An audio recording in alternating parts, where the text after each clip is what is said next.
आणि आता बातम्या पाहूयात सविस्तर। बुलेटिनच्या सुरुवातीला बातमी एनडीटीव्ही मराठीच्या एका महत्त्वाच्या इम्पॅक्टची। शिक्षक भरतीची प्रक्रिया सुरू असताना पवित्र पोर्टलच्या तांत्रिक अडचणींमुळे हजारो विद्यार्थ्यांसमोर मोठी अडचण उभी राहिली होती। गेल्या 2 दिवसांपासून पोर्टलवर OTP मिळत नसल्याच्या तक्रारी येत होत्या। एवढंच नाही तर अनेकांचे अकाउंट सुद्धा नीट उघडत नव्हते। प्राधान्यक्रम डाउनलोड न होण्याच्या तक्रारी सुद्धा होत्या। एनडीटीव्ही मराठीने या संदर्भातली बातमी दाखवल्यानंतर शिक्षण विभागाने याची दखल घेतली आहे। अर्जामध्ये पसंतीक्रम प्रक्रियेला आता 13 ऑगस्ट पर्यंत मुदतवाढ देण्यात आली आहे। एनडीटीव्ही मराठीच्या बातमीनंतर स्पर्धा परीक्षा विद्यार्थी असोसिएशनने सुद्धा शिक्षण विभागाकडे मुदतवाढीच्या करता मागणी केली होती।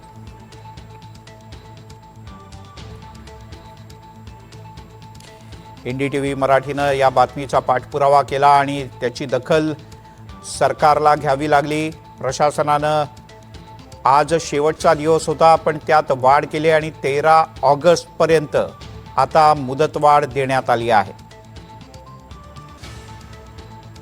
2 दिवसांना 11 तारखेपर्यंतची मुदत होती ती वाढवून आता 13 तारीख करण्यात आली आहे, कारण हजारोंना यात OTP मिळत नव्हता, प्राधान्यक्रम ठरवता येत नव्हता आणि अन्यही काही तांत्रिक अडचणी येत होत्या।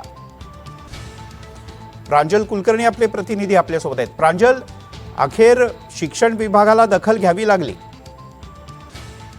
खरं म्हणजे जर बघितलं तर एनडीटीव्ही मराठीने ही बातमी दाखवली होती की हजारो विद्यार्थी खरं तर इथे पात्र आहेत आणि त्यांनी परीक्षा हे देणार आहेत। शिक्षण विभागाची ही परीक्षा घेतली जाणार आहेत आणि मुळात जर बघितलं तर असं सगळं काही असताना 6 ते 11 ऑगस्ट जे जवळपास एक 5 दिवसांचाच कालावधी हा देण्यात आला होता।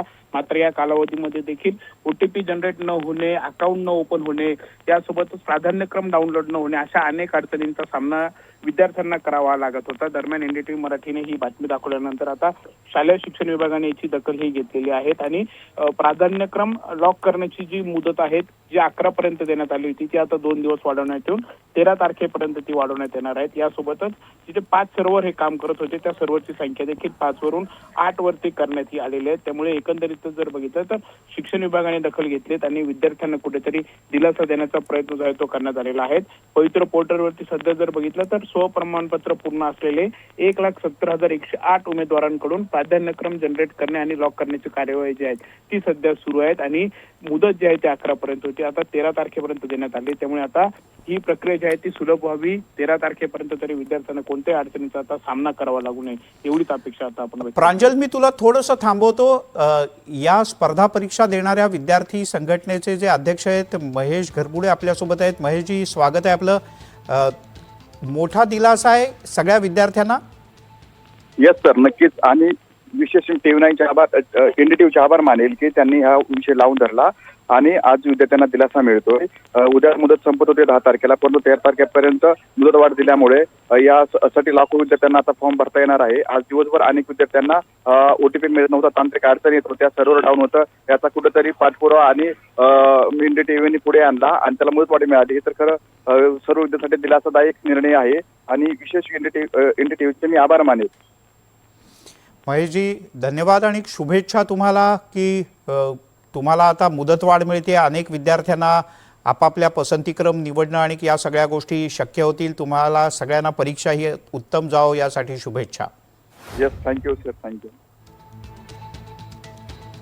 त्यामुळे एनडीटीव्ही मराठीनं ही बातमी लावून धरली आणि या स्पर्धा परीक्षा विद्यार्थी संघटनेचे अध्यक्ष महेश घरबुडे यांनी सुद्धा एनडीटीव्ही मराठीचे आभार मानले की तुम्ही बातमी लावून धरली आणि त्यामुळे 11 ऑगस्टची मुदतवाढ तांत्रिक चुकांमुळे अनेकांना फॉर्म भरता येत नव्हते। 2 दिवसांची मुदतवाढ या सगळ्या प्रक्रियेला मिळाली आहे।